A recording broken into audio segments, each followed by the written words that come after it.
다 같이 사도신경 하심으로 중고등부 예배 시작하겠습니다. 전능하사 천지를 만드신 하나님 아버지를 내가 믿사오며 그 외아들 우리 주 예수 그리스도를 믿사오니 이는 성령으로 잉태하사 동정녀 마리아에게 나시고 본디오 빌라도에게 고난을 받으사 십자가에 못 박혀 죽으시고 장사한 지 사흘 만에 죽은 자 가운데서 다시 살아나시며 하늘에 오르사 전능하신 하나님 우편에 앉아 계시다가 저리로서 산자와 죽은 자를 심판하러 오시리라.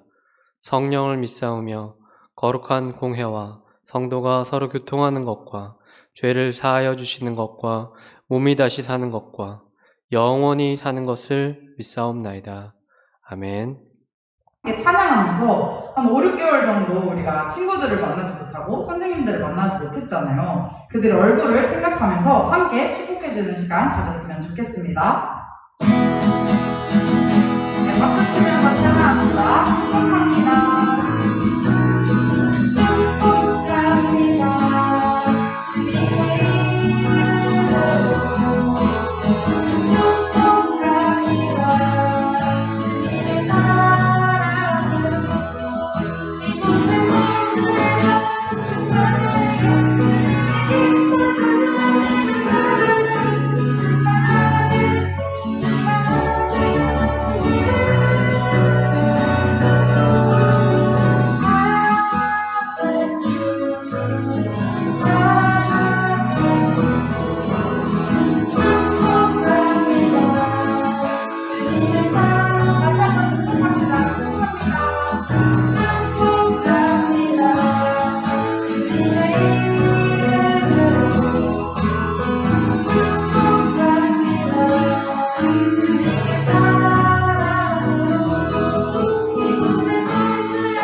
하나님 아버지, 하루하루를 보내고 예배의 자리로 인도해 주심에 또 주님을 떠올릴 수 있음에 감사드립니다. 우리가 주님을 잊고 살아갈 때가 많지만 그래도 우리를 권면하고 삶을 인도해 주심을 느낍니다. 주님, 우리와 끝까지 함께하여 주시옵소서. 주님, 야곱을 이끌어 주시고 요셉과 모세를 이끌어 주심을 봅니다. 믿음의 자녀들 또한 또 약하고 더 연약한 면이 있습니다. 그렇기 때문에 우리들은 더욱더 주님이 함께 하여 주셔야 함을 느낍니다. 예배를 드릴 때, 삶을 살아갈 때 우리가 주님을 믿고 의지할 수 있게 해 주시옵소서. 우리를 주관하여 주시고 믿음의 자녀들 되도록 도와주시옵소서. 우리의 삶이 주님의 삶이 되기를 원합니다. 주님, 우리와 함께하여 주시옵고 우리를 이끌어 주시옵소서. 예배를 드릴 때 우리들이 집중하여 드릴 수 있도록 도와주시옵소서. 우리가 주님의 말씀을 삶에 적용하고 또 그렇게 나아가기를 원합니다. 주님, 집중할 수 있는 지혜와 또 우리들의 믿음 더하여 주시옵소서.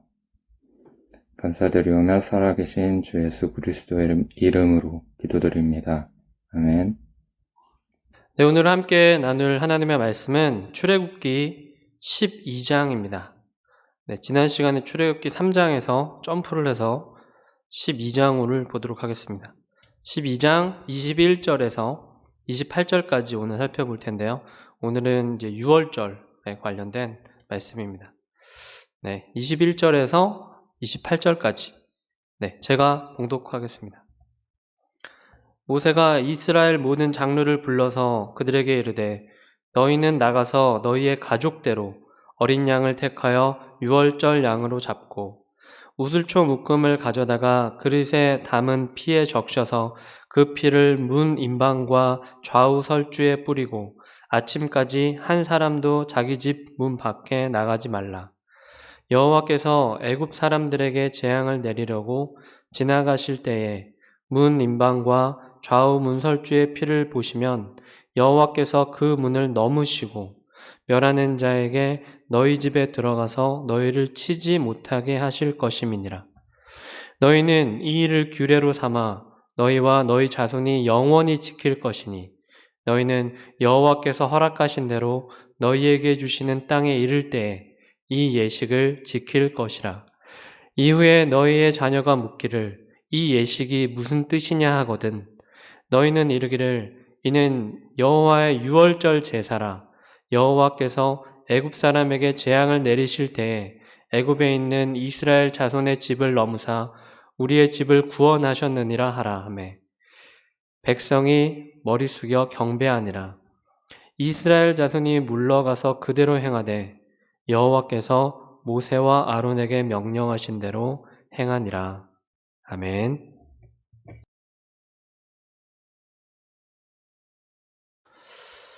네, 오늘은 은혜 아니면이라는 제목으로 하나님 말씀 증거하도록 하겠습니다. 네, 저희는 지난주에 이제 모세에 대해서 이제 부름을 받았었죠. 하나님께서 어떤 이제 공동체 지도자를 부르는 이런 시간에 대해서 이제 얘기를 했었죠. 처음에 모세는 거절했어요. 내가 그런 능력이 못 됩니다. 그리고 나 너무 부족한데 이런 이제 태도를 처음엔 보였었죠. 그러나 하나님께서 그런 태도에 그런 우리 사람들의 태도에 한결같은 어떤 반응을 보이세요. 내가 너와 함께 하겠다. 이것이 늘 하나님의 반응이셨습니다.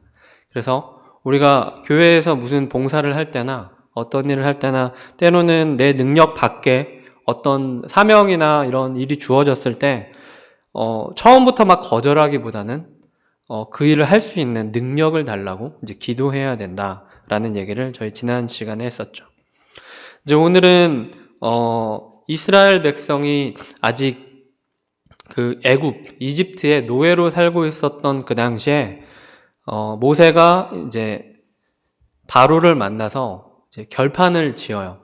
우리 백성들 다 해방시켜 주세요 라고 얘기하니까 안 된다. 왜 내 노예인데 그걸 보내냐, 아깝게.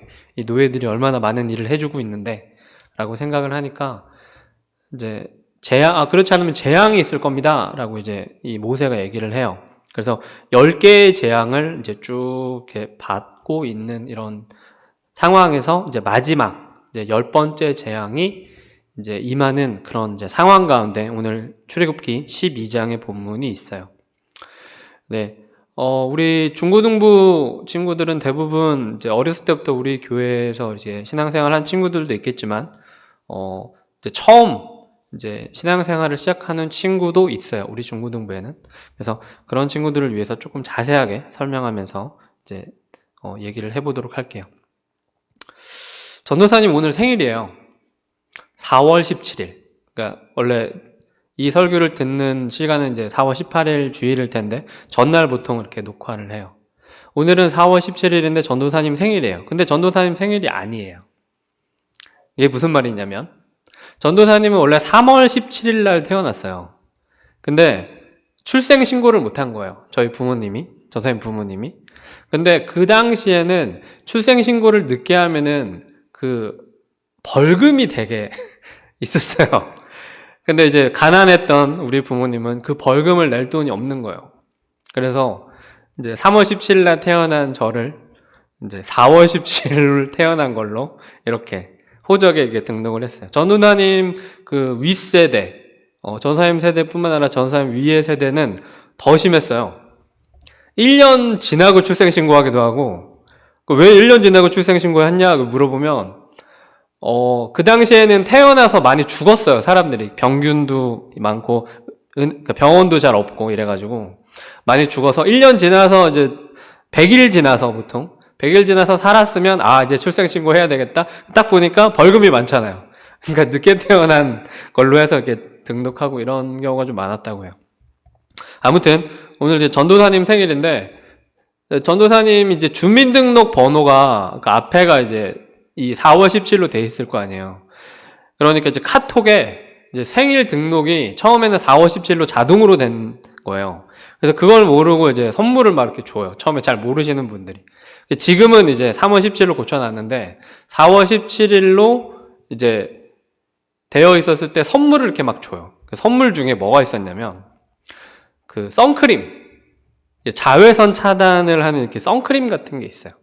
전도사님은 화장품을 잘 못 써요. 요즘에는 남자들도 이제 많이 이렇게 화장도 하고 그러잖아요. 그리고 전도사님은 샴푸도 안 써요. 이제 이거는 유전적인 거 같은데, 피부가 이렇게 좋은 편에 해당해요. 그래서 얼굴이 좀 빨갛긴 한데 피부가 좋은 편이어서 전도사님 평생에 비누 하나로 살았거든요. 그러니까 머리도 비누로 감고 이렇게 1,000원에 3개 있는 오이비누 이런 거 있어요. 그러니까 그런 걸로 이제 주로 살았었어요. 근데 이제 선블럭, 이제 선크림도 안 바르죠. 선크림 굳이 안 발라도 피부 그렇게 나쁘지 않으니까. 근데 저는 옛날에 군대를 한번 갔는데 군대에서 바구니 이만큼의 샴푸, 바디로션, 린스, 트리트먼트 이렇게 아주 이만큼 이렇게 군대에서 어떤 병장님이셨는데 저는 그때 군대에서 나오는 비누 하나로 그냥 2년 넘게 그냥 잘 썼거든요. 근데 그분은 그렇게 쓰는 거예요. 그런데 피부가 되게 더러워. 그 병장님. 그렇게 쓰는데 그 30개 그런 걸 쓰는데 피부가 더러워. 그래서 저를 보면서 하는 얘기가 맨날 참 세상 불공평하다고. 너는 비누만 써도 이렇게 멀쩡한데 나는 이렇게 30개를 이렇게 써도 이렇다. 이런 얘기를 한 적이 있어요. 아무튼 선크림을 제 선물로 받은 적이 있는데 그 선크림을 한 번도 안 썼어요. 그거를 이제 자외선을 차단을 해야 되잖아요. 근데 생각해보니까 전도사님이 밖에 나갈 일이 별로 없어요. 이제 전도사님이 지금 하는 일이 뭐예요? 그냥 하루 종일 서재에 앉아서 성경 연구하고 밖에 나갈 야외 활동이 별로 없는 거예요. 우리 교회도 이게 지하잖아요. 밖에 잘 안 나. 교회만 계속, 주일날도 교회만 하루에 12시간씩, 토요일도 12시간씩 막 있고 이러니까 햇빛을 볼 일이 별로 없어요, 저는. 그래서, 그 선크림을 아직까지 새 걸로 이제 갖고 있다는 얘기를 먼저 해요. 전사님 이 얘기를 왜 했냐면, 무언가를 피한다 라는 개념이 오늘 이제 나오기 때문이에요. 여러분들이 좋아하는 그 연예인들 중에 김나박이라고 있어요. 4명의 유명한 가수들의 이름 앞자를 딴 건데, 그 중에 나얼이라는 가수가 있는데, 이 나얼이라는 가수가 크리스천 가수로 좀 유명하죠. 그리고 그 한혜진 씨의 전 남자친구, 죄송합니다. 기성용 씨. 기성용 씨랑 지금 결혼해서 잘 살고 있는 한혜진 씨의 전 남자친구, 나얼인데, 이 나얼이라는 이제 크리스천의, 뮤직비디오가 있어요. 바람기억이라는 노래가 있는데, 우리 중학생 이제 남자 친구들이, 노래 좋아하는 친구들은 대부분 이 노래를 불러봤을 텐데, 이 노래에 중간에 이제 물고기가 이렇게 타들어가는 장면이 하나 있는데, 그게 이제 이렇게 네, 여러분들이 보기에 이렇게 그려요. 이게 2개의 선으로 이렇게 그린 이 물고기가 안에 글자가 실제로 있는데 익투스라고 불리는 이런 문양이 있어요. 히브리서를 잠깐 제가 읽어드릴게요. 히브리서 11장에 보면, 또 어떤 이들은 조롱과 채찍질 뿐만 아니라 결박과 옥에 갇히는 시련도 받았으며, 돌로 치는 것과 톱으로 켜는 것과 시험과 칼로 죽임을 당하고, 양과 염소의 가죽을 입고 유리하여 궁핍과 환난과 학대를 받았으니 이런 사람들은 세상에 감당하지 못함이니라. 그들이 광야와 산과 동굴과 토굴에 유리하였느니라. 유리했다라는 말은 이게 흩어져서 이렇게 머물렀다 이런 뜻이에요.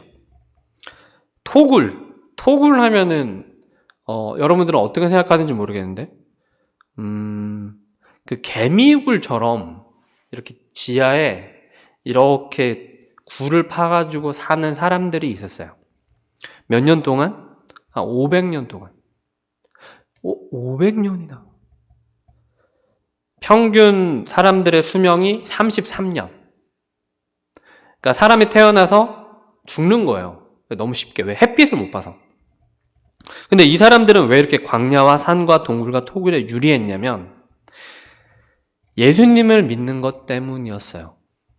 세상 사람들로부터 예수님을 믿는다는 이유 하나만으로 핍박과 조롱을 받은 이런 역사가 있다라는 거죠. 채찍으로 맞기도 했어요.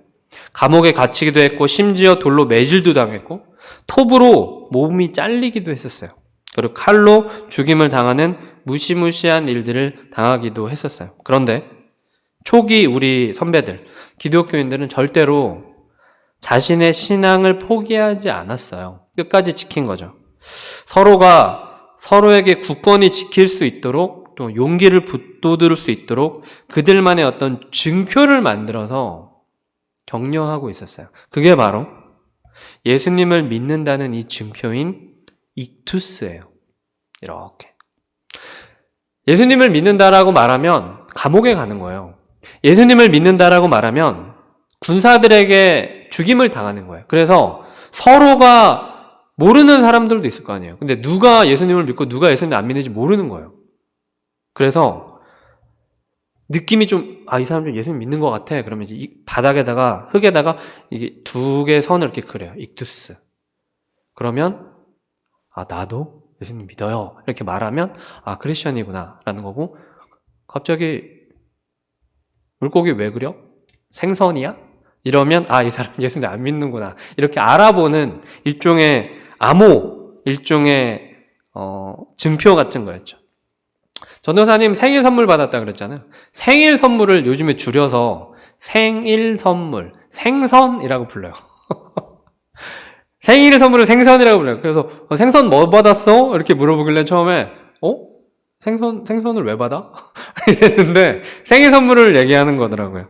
아, 이렇게 우리가 생일 선물을 생선이라고 이렇게 줄여서 말하는 것처럼 이 익투스 5개의 그리스 알파벳이 상징하는 의미가 있어요.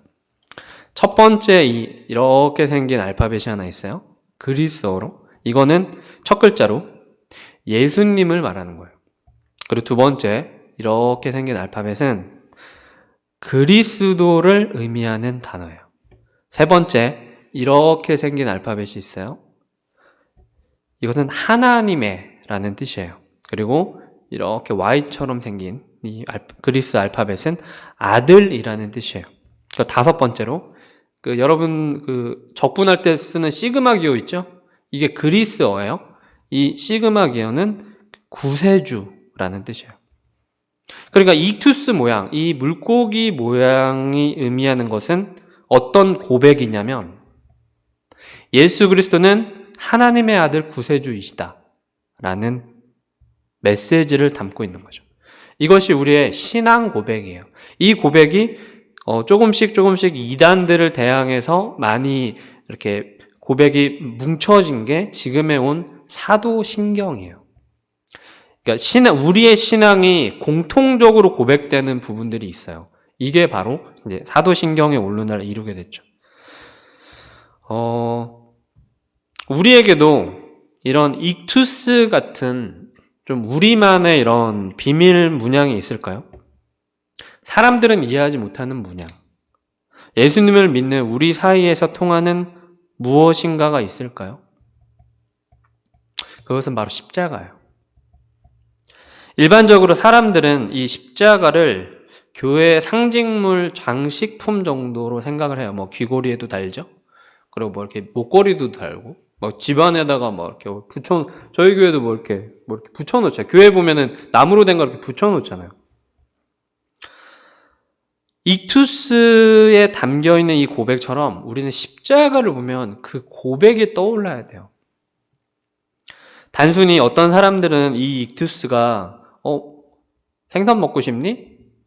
라고 이해할진 모르겠지만 우리에게 있어서 이 익투스는 십자가를 보면 나를 위해서 죽으시고 부활하셔서 구원을 선물로 주신 예수님이 떠오르는 게 정상이에요. 그러면 구약시대 이스라엘 백성 이 사람들에게도 이런 문양이 있었을까요? 구약시대에는 아직 십자가가 없었잖아요. 그리고 익투스도 없었잖아요. 이 구약시대에는 이런 문양이 있었을까? 이것이 바로 오늘 이제 성경 본문에서 살펴보는 문양이에요. 당시에 임했던 하나님의 심판을 피하는 방법이 나와요. 무언가 피하는 방법. 마치 선크림을 바르면 자외선을 피할 수 있는 것처럼 피하는 방법이 이 심판 앞에서 하나님을 믿는 사람이라고 표시하는 방법이 등장한다는 거예요. 지난 시간에 우리 모세에 대해서 배웠어요. 하나님 모세를 부르셨죠.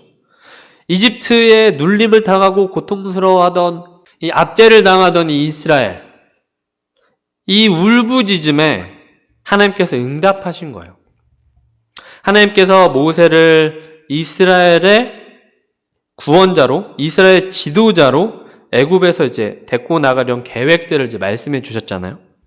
그리고 이집트의 왕 파라오에게 가서 이집트를 떠날 것을 허락받으라고 이제 얘기를 하셨죠. 출애굽기 5장 2절을 한번 읽어볼게요. 파라오가 이르되 여호와가 누군데 내가 그 사람의 목소리를 듣고 이스라엘을 보내겠냐? 나는 여호와를 알지 못한다. 이스라엘을 보내지 않겠다. 출애굽기 5장 2절에 이렇게 나와요. 그런데 이 파라오 왕은 이스라엘 백성이 이집트에서 떠나는 것을 허락하지 않는 거예요. 계속. 파라오 입장에 보면은 뭐 이해가 되죠. 갑자기 여러분들이 갖고 있는 소유들, 이때는 노예가 소유였잖아요. 여러분들이 갖고 있는 거 갑자기 그냥 달라고. 그럼 주겠어요? 안 주죠?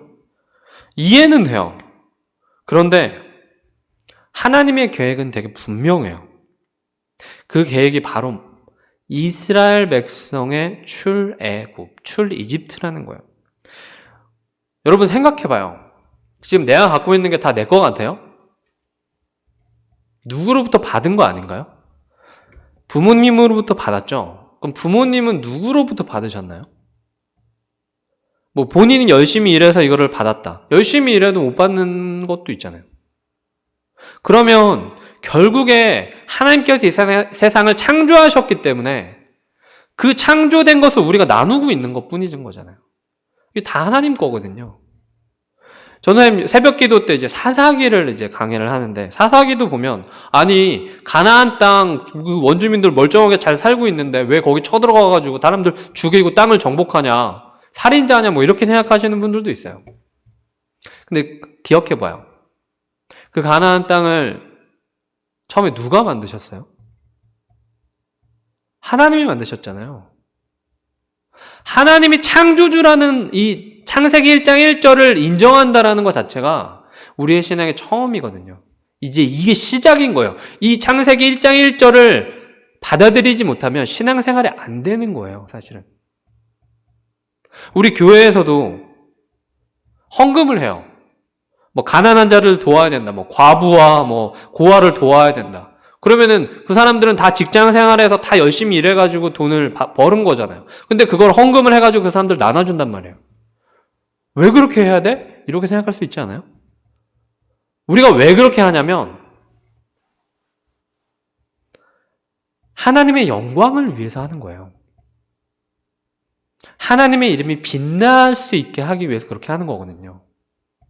왜냐하면 내가 갖고 있는 학벌, 내가 갖고 있는 돈, 내가 갖고 있는 명예, 처음에 누가 만드셨냐면 하나님이 만드셨거든요. 그래서 나누어 주는 거예요, 이렇게. 그렇게 나누어 주는 게 하나님을 하나님됨을 인정하는 거거든요. 11조를 왜 해요, 우리가?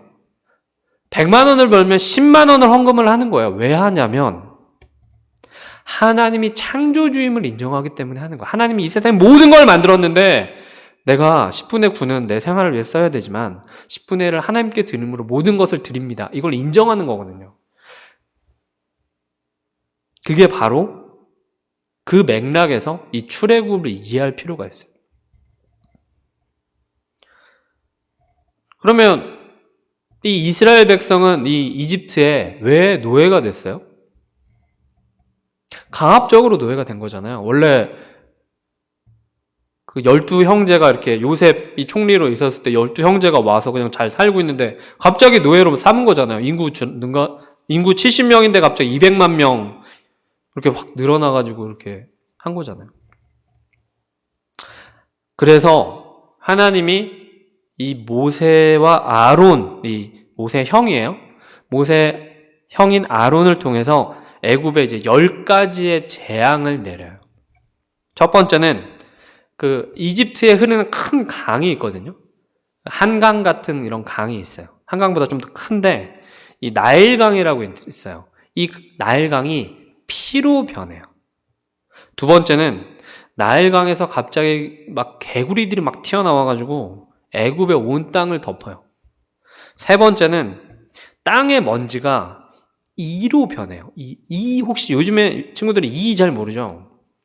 그 머릿속에 있는 이가 있어요. 이렇게 생긴 이제 되게 조그만한 이제 벌레인데 엄청 간지러워요. 가렵고 막 그래서 옛날에 참빗이라 그래서 이렇게 당겨가지고 이가 여기 손에 이렇게 까맣게 보이거든요. 그러면 이렇게 톡 이렇게 하면 터지고 막 그랬었어요. 터질 때 피가 이렇게 쪽 이렇게 나오고 막 그랬었어요. 그게 온 사방을 덮은 거예요. 얼마나 간지럽겠어요. 머리만 간지럽겠어요. 피부에 막 온 가축들, 짐승들 막 집에 있는 개, 뭐 고양이 다 달라붙었던 이게 세 번째 재앙이에요. 아, 미안합니다. 너무 디테일하게 설명한 것 같네요. 네 번째는 파리 재앙이에요.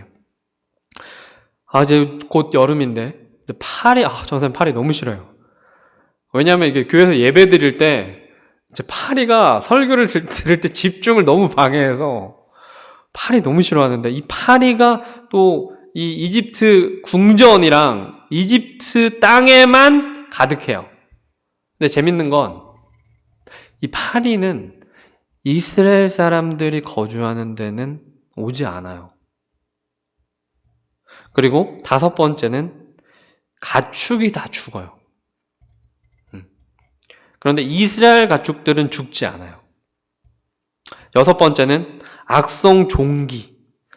전사님도 얼마 전에 그 무슨 젓갈을 잘못 먹어갖고 여기 이쪽에 허리 쪽에 종기가 하나 났는데 그게 짰어요. 엄청 아파요. 근데 이 악성 종기가 온몸에 난다고 생각해봐요. 피부병 걸려본 적 있어요? 진짜 아파요. 진짜 아파요. 진짜 너무 아파요. 여러분들은 이제 요즘에 여드름 많이 나죠. 집에만 있고 코로나라서 그 여드름 하나 짜는 것도 되게 힘들잖아요. 근데 이 여드름이 온몸에 난다고 생각을 해봐요. 그게 악성 종기예요. 그리고 7번째는 우박이 떨어져요. 우박이라는 건 이런 그 얼음 같은 돌 같은 게 하늘에서 떨어지는 거예요. 우박 맞고 머리 맞아서 죽은 사람도 있어요. 우리나라에는 우박이 이렇게 많이 내리진 않는데 외국은 우박이 많이 내리는 데가 있어요. 그러면 우산을 쓰잖아요. 우산이 뚫려요. 이렇게 우박. 밖에 걸어 다닐 수가 없어요. 그러면 뭐가 문제가 세요? 농작물들이 엄청 피해를 받겠죠. 그러면 먹을 수가 없어요. 배추, 우리 김치 먹잖아요. 근데 막 중국산 김치 막 문제되고 막 이러잖아요. 그러면 이제 야채를 아예 못 먹는 거예요. 야채를 못 먹으면 가축들도 먹을 게 없겠죠. 그러면 이제 식량 고갈이 오는 거예요. 그 다음에 메뚜기가 다 갉아먹는 거예요. 먹을 게 없어요. 그리고 9번째는 흑암. 그러니까 새카매지는 거예요. 낮이 없어요. 여러분들 옛날에 비 엄청 많이 와가지고 홍수 이렇게 난 적이 있거든요. 그때 전화님 그때 강남에 있었는데 강남 건물들이 이 흑암이 빠졌었어요. 왜냐하면 홍수가 일어나면 뭐가 문제가 되냐면 전기가 문제가 돼요. 그리고 비가 많이 오면은 대부분 정전이 돼요. 그러면 높은 고층 건물들 이런 데 있잖아요. 그러면 다 햇빛도 안 들어오고 이렇게 전기로 이렇게 불 켜는데 그러면 그 흑암 때문에 하루 종일 업무를 아예 못 봐요. 전기가 안 들어오니까 컴퓨터로 업무도 아예 못 보고 아무것도 못 해요. 요즘에 전기 없이 할 수 있는 게 있어요? 여러분들 뭐 게임을 한다, 뭐 학교 수업을 듣는다, 컴퓨터로 다 하잖아요. 핸드폰인데 충전을 못 해. 큰일 날 것 같잖아요. 이때 그랬다는 거예요. 그리고 이제 마지막 10번째 재앙. 서론이 좀 길었는데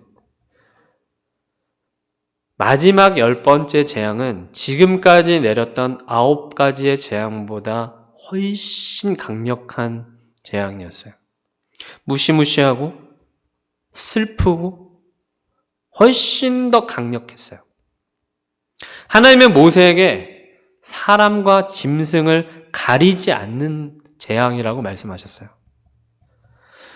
모든 것의 모든 것의 첫 번째는 죽임을 당할 것이라고 얘기하셨죠. 예를 들어서 이제 3남매가 있으면 맨 위에 있는 첫째가 죽는 거예요.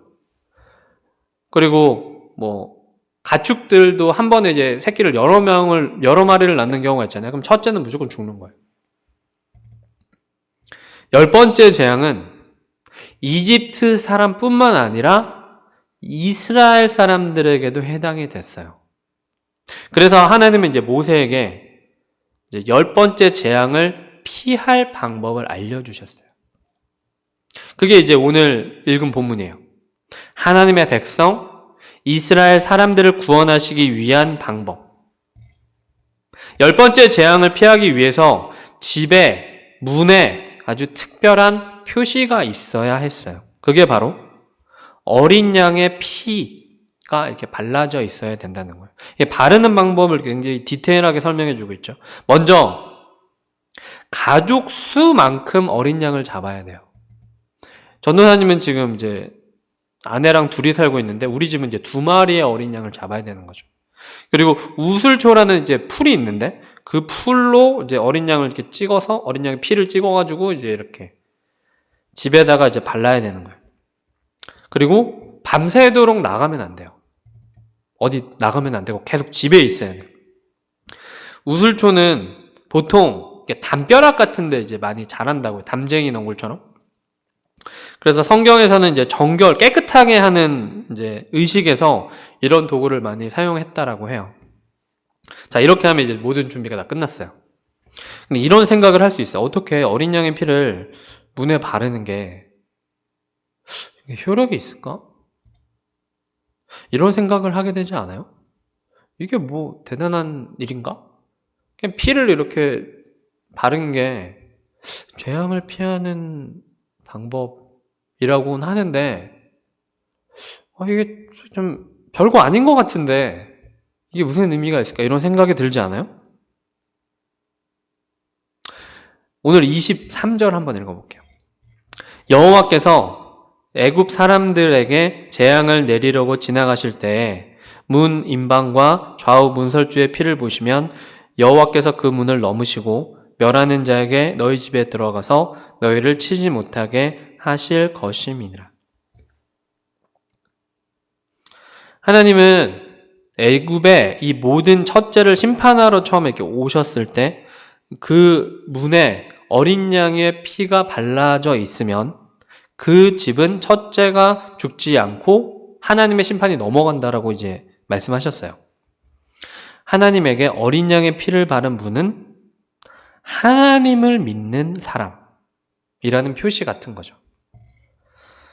하나님은 10번째 재앙과 이 재앙을 피하는 방법을 잘 기억하고 이제 대대로 지키라고 말씀하셨어요. 만약에 이 제자들이, 이 자녀들이 왜 이 날을 지켜야 돼요? 그리고 어떻게 지켜요? 이렇게 물어보면 이건 유월절 제사야 라고 얘기해주고 이것은 재앙을 하나님께서 내리실 때 어린 양의 피를 문에 바르면 하나님이 그 집을 건너가서 재앙이 임하지 않았다 이렇게 얘기해주라고 아예 너무너무 자세하게 설명을 해주세요. 이 날이 이제 우리가 많이 들어본 유월절이에요. 이게 유월절. 한자를 볼게요. 넘을 유, 넘을 월, 마디절. 그러니까 바로 넘어가는 절기라는 뜻이에요.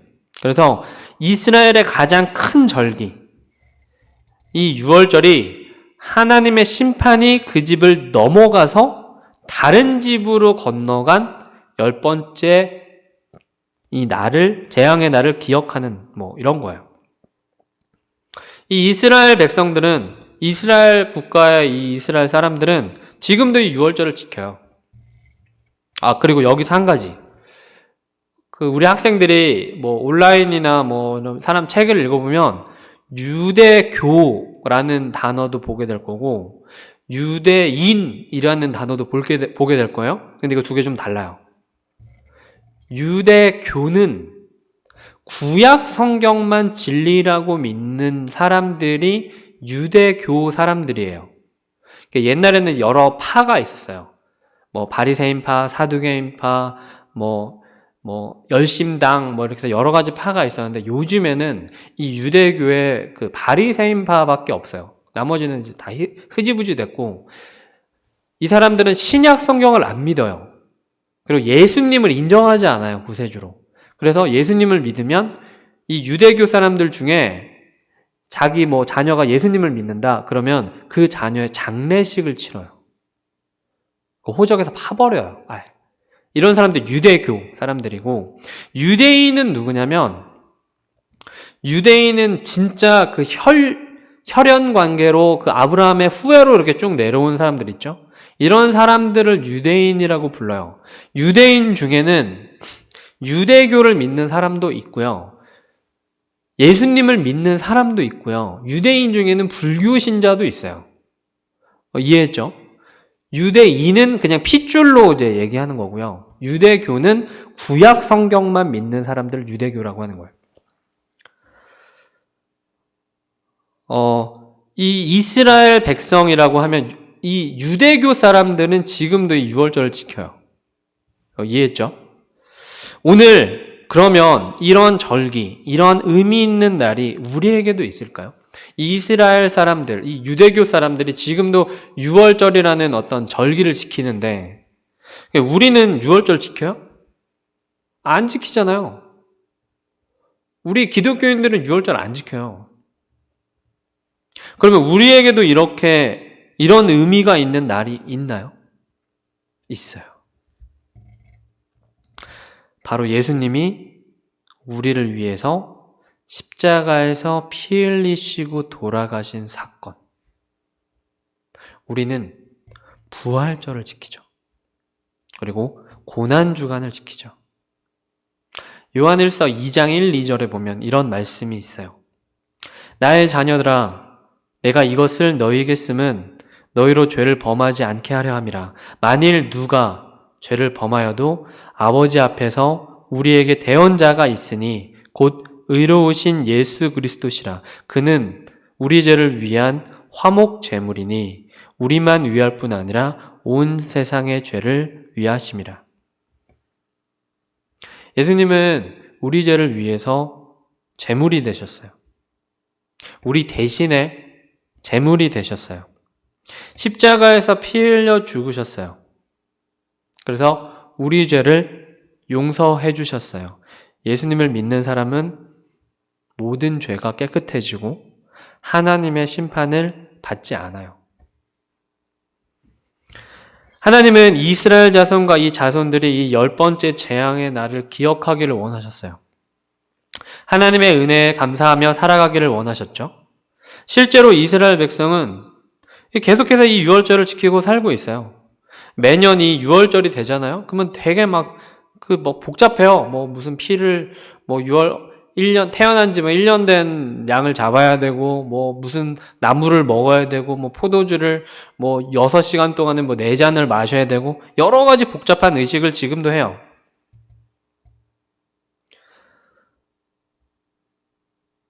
이 출애굽 당시를 계속해서 떠올려요. 연극을 해요. 아예 6시간 롤플레잉을 아예 해요. 근데 그렇게 하는 이유가 이 부모님들이 자녀들에게 하나님이 베푸신 은혜를 계속해서 설명해 주는 그 시간을 1년에 한 번 그렇게 갖고 있어요. 근데 우리도 마찬가지예요. 사실 우리가 유월절을 지키고 있지는 않지만 우리가 부활절을 지키면서 우리가 고난주간을 지키면서 이 십자가에서 죽으신 예수님에 대해서 계속해서 기억하고 얘기해주고 기념해야 되는 거예요. 우리가 성찬식을 이렇게 해요. 포도주를 나누고 떡을 나눠요. 그러면서 계속해서 예수님을 기념해야 돼요. 우리 교회는 이제 절기 때마다 이렇게 성찬식을 하잖아요. 근데 어떤 이제 교회는 한 달에 한 번씩 성찬식을 하는 교회도 있어요. 또 어떤 교회는 매주 하는 교회도 있어요. 물론 이제 큰 교회 사이즈가 커지면 커질수록 이제 매주 하기가 쉽지 않죠. 준비하기가. 그러나 우리가 십자가에서 죽으신 예수님은 계속해서 기억해야 돼요. 아침에 일어났을 때 핸드폰을 보고 카톡을 보고 어떤 네이버 뉴스를 보는 게 아니라 아침에 딱 일어났을 때 몰려오는 수많은 내 의무들. 나 오늘 학교도 가야 되는데. 나 오늘 시험도 봐야 되는데. 나 오늘 직장 생활에서 뭐도 해야 되는데. 우리가 해야 될 일들이 아침에 일어나면 수많은 업무들, 수많은 계획들이 몰려올 때 제일 먼저 해야 될 게 있어요. 하나님 붙잡는 거예요. 가장 우선순위를 하나님으로 갖고 있는 거예요. 성경에 보면 두 마음을 품은 자라는 표현이 있어요. 야곱이 에서 형이 이제 자기를 죽이러 올 때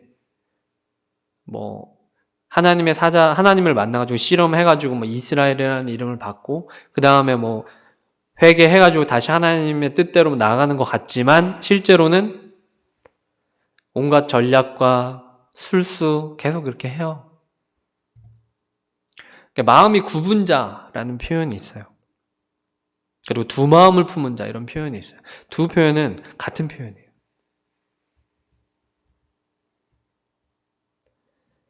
하나님의 마음을 품은 자는 배타적이 될 수밖에 없어요. 하나님의 마음을 품은 자는 100% 하나님만 붙잡고 있기 때문에 이 나머지를 붙잡을 수 있는 여력이 없어요. 아침에 일어났을 때 우리는 매일매일 시험을 받아요.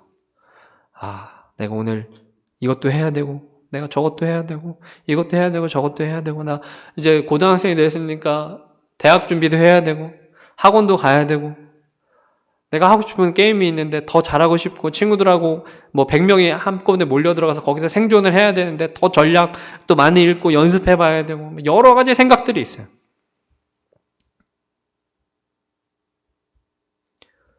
신앙생활은 포기하는 거예요. 신앙생활은 돈을 포기하는 거예요. 신앙생활은 명예를 포기하는 거예요. 신앙생활은 포기 없이 신앙생활을 한다. 가짜예요. 왜냐하면 예수님이 그러셨거든요. 예수님은 포기하셨거든요. 예수님은 하나님이시잖아요. 하나님인데 인간의 몸을 입고 오셨어요. 능력이 없었겠어요? 지식이 없었겠어요? 영적인 힘이 없었겠어요? 그런데 조롱을 당하시고 핍박을 받으실 때 가만히 계셨잖아요. 예수님이 화내는 장면은 딱 하나예요. 거짓 교사들이 거짓 가르침을 줄 때 화내시는 거. 이거 딱 한 번이에요. 성전에서 비둘기 팔고 돈 환전하고 거짓 가르침이잖아요. 그때 화내셨어요. 잘못된 가르침이 교회에 만연할 때만 화내셨어요. 그 이외에는 예수님 화내신 적이 별로 없어요. 그럼 우리는 어때요? 교회에서 어떤 사람이 성경 가르침에 반하는 이런 가르침을 할 때만 화를 내고 있나요? 아니면 내가 좀 자존심이 상하는데? 나를 좀 대우해주지 않고 있는데? 나를 뭘로 보고 이런 생각 가운데 화낸 적은 없나요? 인격이라는 게 뭐예요? 예수님을 닮아가는 거예요. 인격이라는 건 예수님의 희노애락을 그대로 우리가 똑같이 하는 거예요. 예수님이 웃으실 때 우리도 웃고, 예수님이 화나실 때 우리도 화내고, 예수님이 슬퍼하실 때 우리도 슬퍼하고, 예수님이 즐거워하실 때 즐거워할 수 있는 거, 이게 인격이에요. 이게 인격이에요. 예수님이 다른 사람들을 어떻게 대했는가, 우리 똑같이 하는 거예요. 그게 인격이에요. 다른 게 인격이 아니라.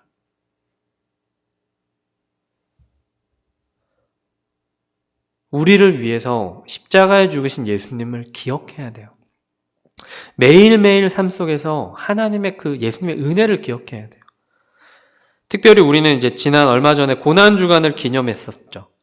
십자가의 은혜, 예수님의 사랑에 대해서 묵상을 했었어요. 근데 분명한 것은 고난주간뿐만 아니라 매일 예수님의 십자가를 기억하고 이 구원받은 은혜에 감사하며 살아야 한다는 거예요. 사랑하는 우리 친구들, 우리를 구원하시기 위해서 십자가를 지신 이 예수님의 사랑을 기억했으면 좋겠어요. 우리의 삶 속에서 하나님의 은혜가 흘러갔으면 좋겠어요. 그리고 구원의 감격에 매일매일 감사하면서 날마다 더 풍성한 은혜의 삶이 되기를 소망합니다. 기도하겠습니다.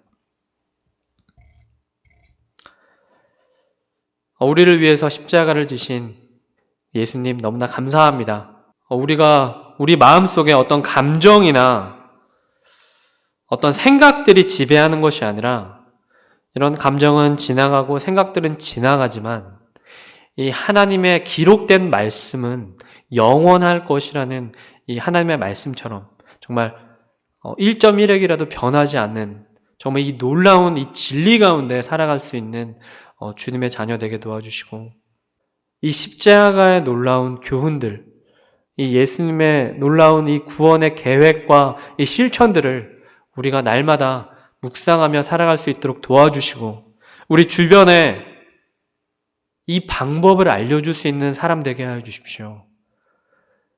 이 세상에서는 어떤 사람들은 이 복음이 부끄러워서 교회 안에서만 설교 듣고 세상에서는 이 삶에서는 교회를 다니지 않는 사람처럼 이렇게 사는 것이 아니라 우리가 교회 밖에서 더욱더 크리스천의 모습으로 살아가게 도와주시고 정말 나보다 약하고 가난한 사람들을 섬김으로써 내가 갖고 있는 물질을 나누고 내가 가지고 있는 시간을 나눔으로써 하나님의 영광을 드러낼 수 있는 정말 정의를 실천할 수 있는 이 시대에 우리 중고등부가 될 수 있도록 인도하여 주시옵소서.